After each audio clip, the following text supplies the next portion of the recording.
One of the many blessings of WISE is that we appreciate our colleagues, and our colleagues are able to inspire us and challenge us. And so when we have a chance to dialogue with each other, it's great because we don't just stand up here and do it off the top of our heads, obviously, right? We've prepared, we've spoken to each other, we've already debated, so we're burnt out already. Not really. But we bring in little bits and pieces that inspire each other. So anyways, before we got up here, Rabbi Sari said, it's a great framing, our cantorial intern, Andrew, started with Vahisha Amda, because it's this notion of that there are eternally people who rise to oppose us. Passover, at its core, is a holiday that recognizes salvation. You have the egg on your Seder plate, that's about rebirth. Spring is about the rebirth of the world, if you will. And even the exodus of the Israelites from Egypt as they crossed the Red Sea was about the renewal of the people, the restoration of the people, and really, if you will, the birth of the people as a nation.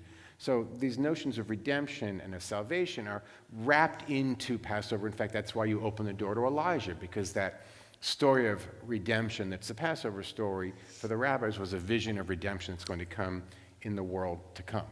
Right, and I would say, I think one of the things about Vahisha Amda and Yonatan Razel, who wrote that particular setting, is a very religious Jew, Israeli, right, is I think one of the deep questions of the Pesach Seder for all of us is consistently who does the redeeming, right? Who is the Redeemer? And if you look at different Haggadot from different periods of time and different places, you get different answers. And to what purpose is redemption? So that's where I'm going to turn to you, because I think you have an answer. Yeah, great. So the story of redemption and liberation is in the Seder, and really, if you take the large view of Jewish history, you get this cycle of oppression and exile and redemption and fleeting redemption and back to oppression and exile. And certainly for a people who has that as their historical experience and their historical memory, a holiday of redemption is deeply meaningful, because as you sit at your Seder table, wherever you might find yourself, in the dark recesses of Europe, in the deserts of Arabia, and your experience is one of oppression, you sing the song of Passover, and it's a story of God redeeming the slaves, and that in turn means, well, we can hope that one day God will redeem us, and I think on some level that has propelled our people forward for centuries. But I want to add another layer, because what we have to ask ourselves are, why has our central story, the story that we remember that we were slaves, why do we need to remember that? Why not remember that we were free people? Why not remember that we were wanderers? But we start by saying we were slaves in Egypt. What's a slave? A slave is the lowest of the low. A slave can't decide when he or she goes to sleep. A slave can't decide when he or she eats. A slave works with no reward, no benefit to themselves other than to live another day, to suffer another day. Why choose that story as our central story? After all, there were at least 1,000 years of Jewish kings and Jewish queens, and there were 1,000 years of Jewish military victories and Jewish triumphs. We could have made that our core story. In the Bible, though, despite the fact that all these kings and queens exist, there's no holiday that celebrates kings and queens. There's no holiday that celebrates Jewish victories. What's the holiday? We remember our enslavement. So what do we take away from that, the fact that that's the story that we tell over and over again? Well, I think it's found in the most essential verse for me, that is the core of the Passover message. V'ger lo tilchatz, v'atem yadatem et nefesh hager, ki gerim haitem ba'eretz Mitzrayim. You shall not oppress a stranger, for, and here's the phrase, you know the feelings of a stranger. Atem yadatem et nefesh hager, having yourselves been strangers in the land of Egypt. Not just the feelings, like you know the soul. You know what's inside. Yeah. You know what's exactly right. So the tale of the Jewish Exodus exists, and we tell it over and over again, and there are thousands of different versions of the Haggadah to retell the story. Because it's not just a tale that says we were redeemed. It's not just a tale that says celebrate your redemption. It's a tale that says because you know what it is to be redeemed, you have to feel deeply the capacity to redeem others. It has to be your mission to know the heart of the stranger. And what's a stranger? A stranger is anyone who's disenfranchised. It's a wander. It's someone who doesn't have power in community. It's someone who risks being oppressed, who can be taken advantage of easily. Think in your minds of all those people in our world today who are the, quote, strangers, the disenfranchised, the powerless, the marginalized.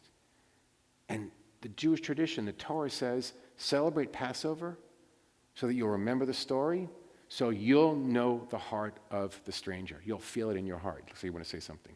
Yeah, I mean, I'm going to I'm going to agree even further that, I mean, one of the things we talked about yesterday at our first day of Pesach services is, right, not only you celebrate Passover, but Passover is the impetus for everything else, right? The rest of Torah doesn't exist without Passover. Shabbat, the right? You holidays, can have yeah. Genesis without Passover, but you can't have any of the rest of it. And so, like, that is not just central to our celebration of Passover, but really to everything. Yeah, it's the core of being Jewish. So ultimately, the story is about building and growing and developing a sense of profound empathy, but not merely empathy that provides impetus for acting for the redemption of others as well. Your thoughts? Yeah, so I should say that overall, if you've ever heard me teach, you know that I am in complete agreement that the primary lesson of the Exodus is this profound empathy and wide, I mean, really like boundless empathy is actually the language I often use. But for probably either for whatever reason or for myriad reasons, this year and right now, if you ask me, like, what is the meaning of Passover or what are we supposed to glean from Passover, I am really feeling the pull towards Mitzrayim, towards which not Mitzrayim is the Hebrew word for Egypt, right? Even today, if you're talking about going to Egypt, you still say Mitzrayim, and not just the Mitzrayim as the locus of the institution of slavery, but as the also what Mitzrayim means in Hebrew, which is the narrow place. And so with that, I think I'm also thinking, and I acknowledge that this is almost maybe selfish or maybe the beginning of boundless empathy, which is an empathy for ourselves. So not surprisingly, Rabbi Stern quoted Torah, and I'm going to quote Mishnah, that tracks. So the Mishnah quotes, and we quote it in the Haggadah year after year, which to me is like one of the central texts of the Seder. B'chol dor vador chayav adam lir'od et atzmo ke'ilu hu yatsa miMitzrayim. In every generation, a person is obligated to see themselves as if we ourselves had come out of Egypt. And so I want to say we might actually translate it, in every generation, we are obligated to see ourselves as if we ourselves had left a narrow place, that we had left something that was constricting us, or left something, a place or a thing that is squeezing out, right? Taking up the space in us for empathy.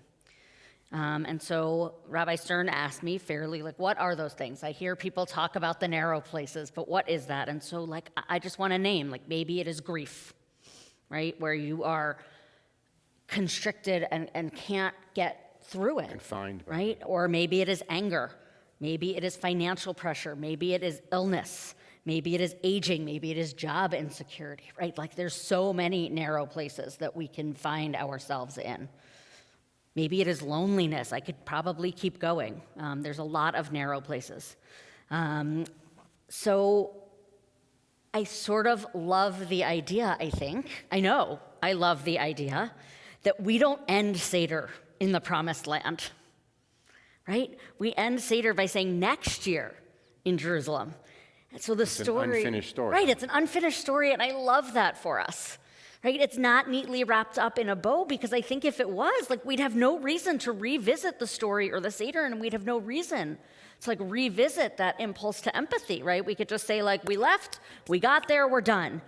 And I want to say that Mishnah also doesn't tell us where we need to get to. It just says, Chayav Adam lirod et atzmo ke'ilu hu yatsa miMitzrayim, that we came out of Egypt. It doesn't say that we need to see ourselves as if we've reached the Promised Land, and that feels really permissive to me right now, right? The permission is maybe we just need to get ourselves out of the narrow place, and maybe that's enough for right now. Right? It, like, takes a little bit of pressure off. And, like, maybe if I can just get out of that narrow place, right? If I can get myself out of that, like, tunnel vision, maybe I can actually get a little bit more, change my perspective, get a little bit more of that empathy. So I wanted to close with a poem that someone shared with me. I shared it yesterday. during our services. It's by Rabbi Amnon Ribak, who's an Israeli Reform rabbi, recently ordained by our movement in Israel. And it's called Kol Adam Tzarich Mitzrayim. Every person needs Egypt. And I loved the idea, and I actually love where it ends, so I'm just going to share it with all of you. Kol Adam Tzarich Mitzrayim. Every person needs to have a certain Egypt, to be as Moshe themselves inside it with a strong arm or with grinding teeth. Every person needs terror and great darkness, and comfort and promise and redemption that they would know to look up at the sky. Every person needs one prayer that would constantly be on their lips. Every person needs to bend one time. Every person needs a shoulder. Kol Adam Tzarich Mitzrayim. Every person needs to have a certain Egypt to redeem themselves from it, from the house of slavery, to go out in the middle of the night to the desert of fears, to march straight into the waters and to see them open before them to both sides. Every person needs a shoulder on which to carry the bones of Joseph. Every person needs to straighten their backs. Kol Adam Tzarich Mitzrayim. Every person needs to have a certain Egypt and a Jerusalem, and one long journey that they will forever remember in their feet. Just kind of letting that sink in. It's beautiful, right?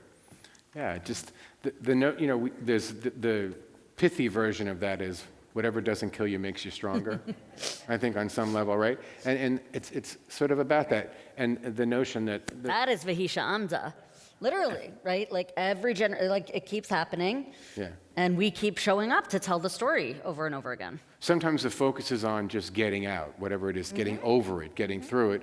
But what Jewish tradition says is it's not enough to get through it. You have to learn the lesson that comes from it and carry it forward, right? And still be willing to say, I think, you know, the other piece that I think about a lot is that each and every year, no matter what, right, no matter where you are, come back to it. Literally and figuratively, right, whether you're in the deepest recesses of Europe or your family is fleeing somewhere and you're in a way station somewhere in between, or you're in the comfort of your home in, say, Sherman Oaks, right, you still say, Bashana haba b'Yerushalayim, right, that it's not enough just to leave Egypt, that you have to have a Jerusalem that you're looking towards. Even when you're in Jerusalem. Even when you're in Jerusalem. Say B'Shana Haba b'Yerushalayim. Maybe all the more so. Yeah, thanks. I mean, Thanks, Rabbi. Yeah.